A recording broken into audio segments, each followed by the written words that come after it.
Hello class, welcome to the History of Jazz. My name is Professor Thursday.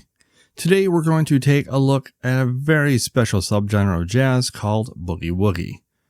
Boogie Woogie, beyond being fun to say, is a tough sound to musically categorize. It is both jazz and it predates jazz. Traditionally, it is labeled as blues as it is the grandfather to rock and roll as well as a template to rhythm and blues. It also gives country music a push to more popular rockabilly and honky-tonk sounds, so in short, Boogie Woogie is the Rosetta Stone of our modern music. So the first question is, who invented Boogie Woogie? Who was the founding father of this sound? And unfortunately, no one knows. The person that would be the closest descendant of the sound would be Pinetop Smith, but only because he was the first to record a song with the words Boogie Woogie in the title. Pinetop's Boogie Woogie was recorded in 1928. Jazz's first record was the original New Orleans Jazz Band, which was recorded in 1917.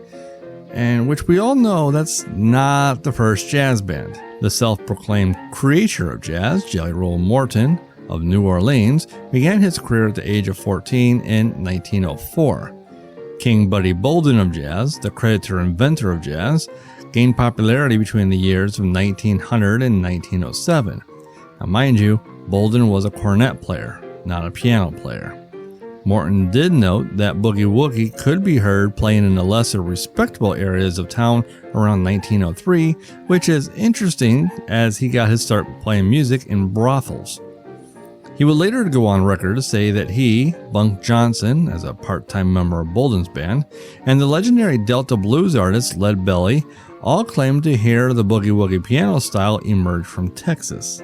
Morton first hit the road as a traveling jazz pianist in 1903, where he would spend some time in East Texas and noted that the blues artists preferred the piano over the traditional guitar, many of which were his seniors. Of course, this wasn't called Boogie Woogie then, but was referred to as Fast Western or Fast Texas Blues. Morton would later call Boogie Woogie the bad boy of the rag family who didn't study. So what about ragtime? Ragtime was lumped under jazz, but more or less unofficially so. While it did introduce elements of the swing into 2/2 and 4/4 march music, its official popularity was noted in 1890s, which is the height of fame from the 1900s to 1920s. However, the king of ragtime, Scott Joplin, claimed that there has always been ragtime music in America since the Negro race had been there. However, there is a difference between Boogie Woogie and ragtime. Ragtime is more rigid despite its syncopated rhythm, and with Boogie Woogie being incorporated into a more freestyle and improvised melody. Also, one of the key features of Boogie Woogie is the steady walking bass line. In this sense, ragtime is Boogie Woogie, slowed down and straightened out, leading to the theory that the chaotic and free Boogie Woogie sound came first. And then we have trains.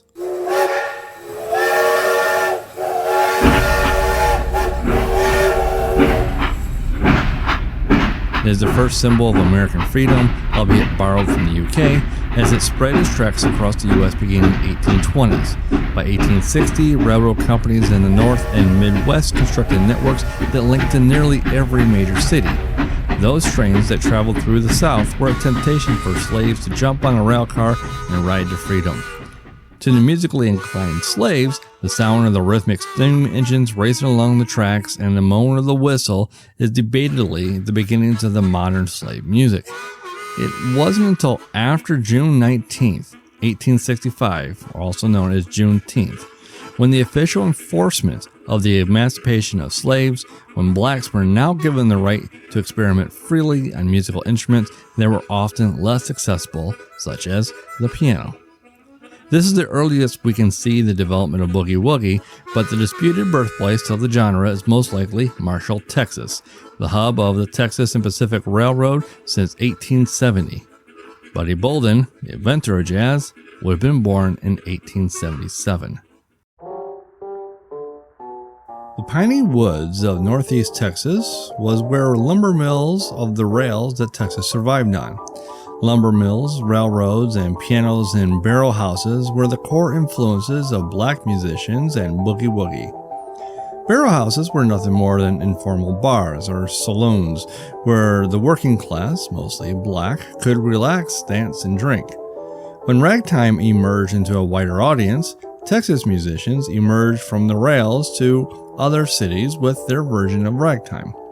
But ragtime was black music interlaced with European classical musical training, a very sophisticated sound as compared to the version the ghettos were playing. In segregated parts of the town, the sound of boogie woogie was often heard at rent parties.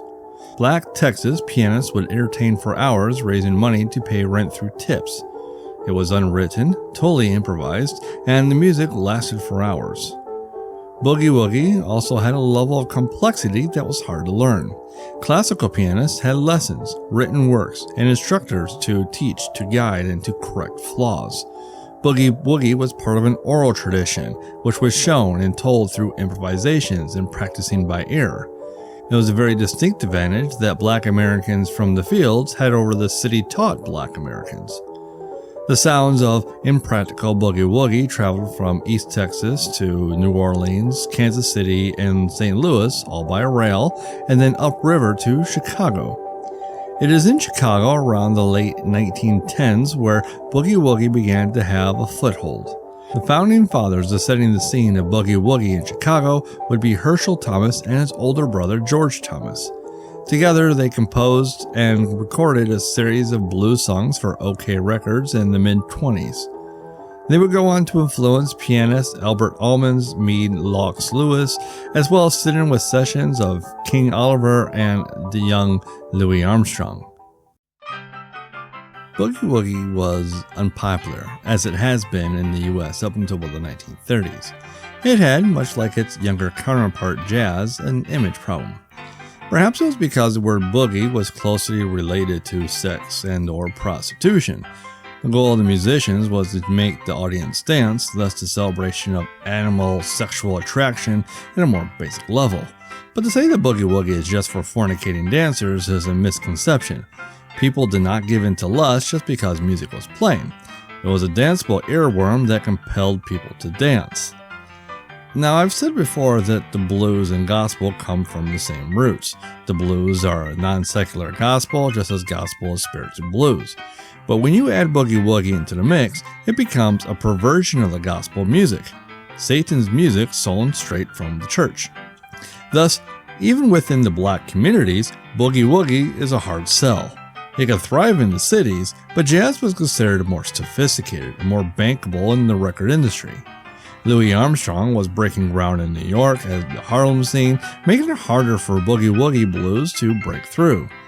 They had hot, fast jazz for the dancing and slower blues singers for the blues, and those were controversial enough. Boogie woogie was a failure to launch, commercially. That's not to say that the genre didn't have its influences in jazz. The complex leaping on the left-hand bass line inspired the traditional post-ragtime pianists to develop stride techniques while in Harlem. The father of stride jazz is none other than that of James P. Johnson, the man that gave us the Charleston. Along him were Willie the Lion Smith, who backed the Queen of the Blues, Mamie Smith, Thomas Fats Waller, which we previously heard from the song Ain't Misbehavin' from the early 1930s, and Lucky Roberts, which we haven't covered yet. One of the most hidden heroes of popular music was producer, music journalist, and A&R scout John Hammond.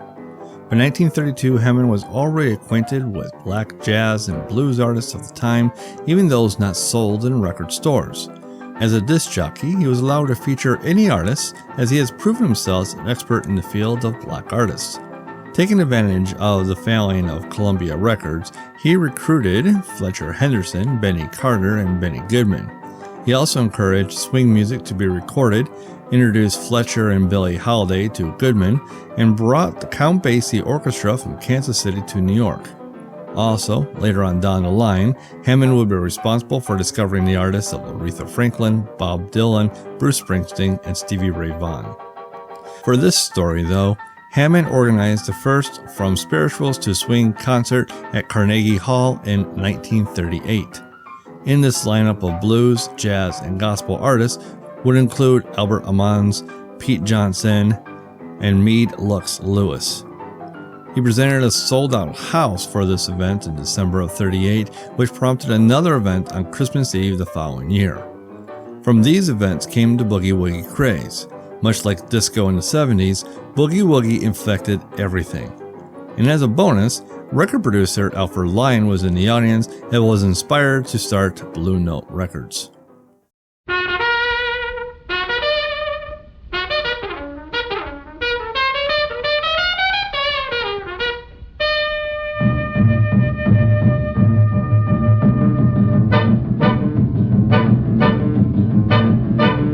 He was a famous trumpet man from out Chicago way. He had a boogie style that no one else could play. He was the top man at his craft. But then his number came up and he was gone with the draft. He's in the army now, a blowing reveille. He's the boogie woogie bugle boy of Company B. In 1942, jazz was swinging, literally, and it has been since 1935 with Benny Goodman's entrance on the West Coast.